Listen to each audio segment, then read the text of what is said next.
Açılan gül men bilbil, karşımda hayran oldum. Bir bakışta cadıla menin yüreğime girdin. Şol görünümden beri seni ömrüme aldım. Gözellerin içinde seni gelinim sayladım.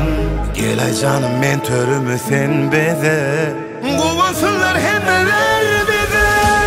Sen gözlerim aşık etti, ediydim men sevgilim sen. Sen aşkında mecnun bollayım, sen bolsan men yanımda mıda. Bağıtlıyım men sevgilim sen, avadanca görküne mayıldı.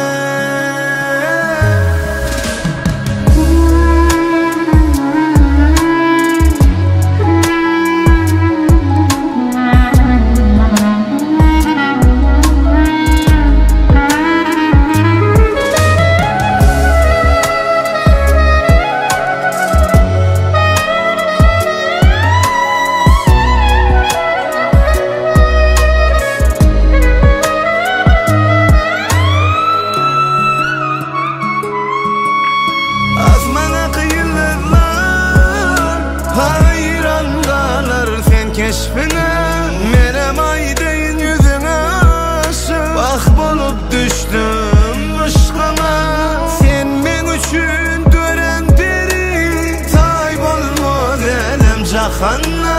Gel bilece yaşali gülüm, bağıtlı bolup dünyada.